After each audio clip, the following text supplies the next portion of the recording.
target audience into the messaging document, it is easy to spot disconnects or confirm alignment between the day-to-day talking points, the primary message and message pillars, the audience.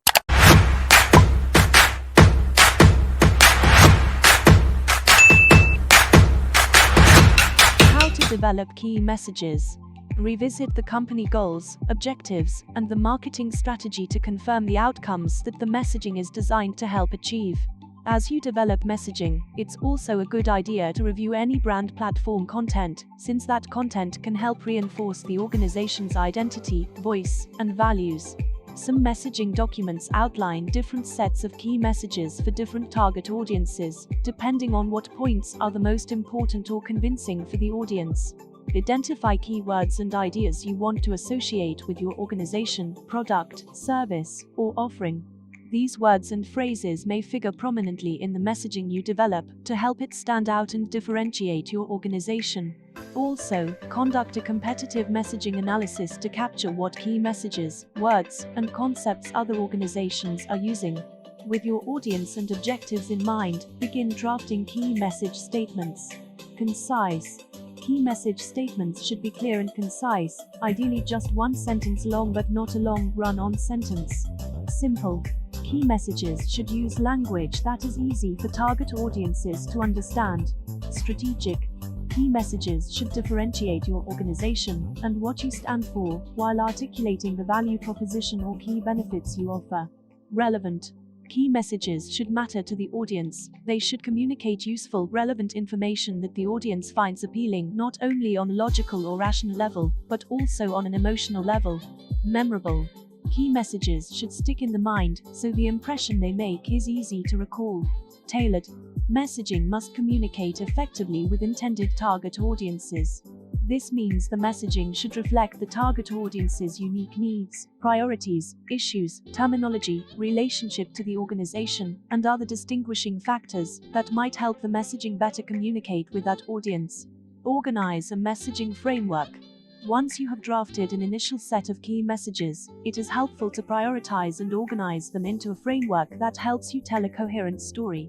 By bringing brand promise, positioning statement, target audience into the messaging document, it is easy to spot disconnects or confirm alignment between the day-to-day talking points, the primary message and message pillars, the audience, and what the organization stands for, as expressed in the brand promise and positioning statement. The primary message is sometimes referred to as an elevator pitch. As you review the initial key messages you drafted, identify the most important ideas. Refine them into a concise statement that expresses your primary message. When the elevator pitch is expressing a value proposition, the message pillars are usually the key benefits delivered by the value proposition.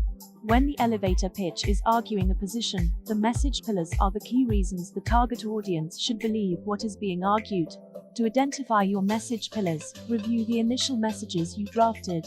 It is likely that your initial work captures some of those pillars or arguments that provide great support for your primary message. Hearts and minds.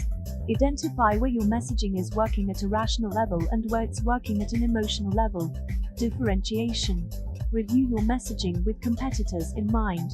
Your messaging should ring true. It should sound like it genuinely comes from your organization and the people who represent you.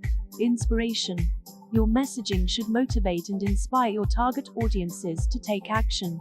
Test, finalize, and routinely update key messages. After you refine the draft versions of the key messages, test those messages to ensure that they resonate with internal and external audiences.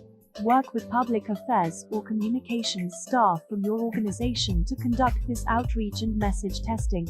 Incorporate feedback from internal and external audiences, and finalize the key messages. Work with your communications staff to ensure that internal stakeholders approve the final key messages. Over time, routinely revisit the key messages to ensure that they still meet your needs and those of the audience, and that they reflect current trends, research, and issues your organization and research program are addressing.